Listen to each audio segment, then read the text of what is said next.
Audio shorthand.com में आपका स्वागत है। 5 seconds. Start.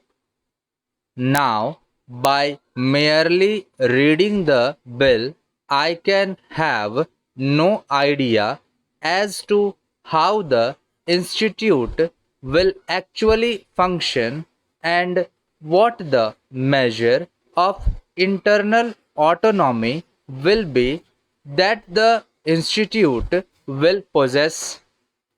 In a note which I had the honor of appending to the report of the Bhor Committee, we emphasized that the institution must not be allowed to develop in such a manner as to become a place for mutual admiration.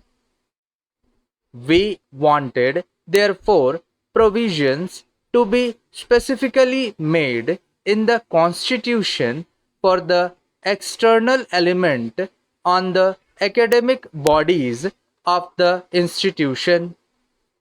Now, I think that the institute will have 4 representatives of the medical faculties of Indian universities to be nominated by the central government in the manner prescribed by rules. But the institute is not a medical faculty. The institute will have a governing body and there will be many other bodies which will work as part of the institute. What I have in my mind is that on the academic bodies which will frame the curricula and which will be responsible for the conduct of examination and for prescribing all the standards, there should be representation of an expert character provided in the Constitution itself. I should like Mr. Deputy Chairman the position to be clarified in this respect by the Health Minister. What is the intention of the government in regard to this matter? How do they propose to continue the bodies which will be responsible for the framing of the curricula, for prescribing the courses, and for the laying down of academic standards, and how do they propose to maintain a liaison between this institute and various medical bodies in the country?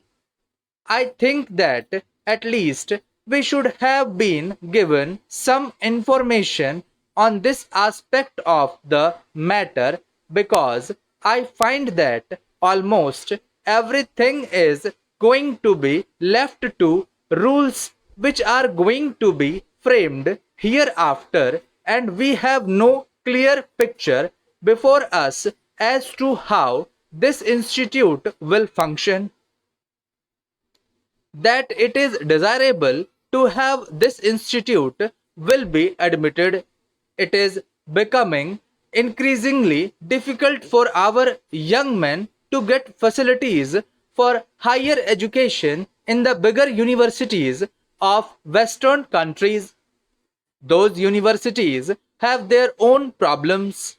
They have got to think of providing for their own young men first, and it is essential that we should have an institute in this country of a very high character where it is possible for research to be carried on under almost ideal conditions.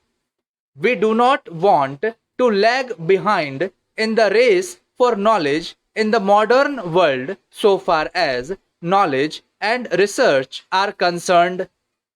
While we have produced eminent physicians and while we have produced good practicing surgeons, it is a matter for regret that our output, so far as medical research is concerned, is poor. There are some people who have researched to their credit that one reason for the lack of output in research is that the elder physicians in our medical institutions are allowed private work. They devote too much time to private practice. I have known professors of pathology and anatomy. Thank you.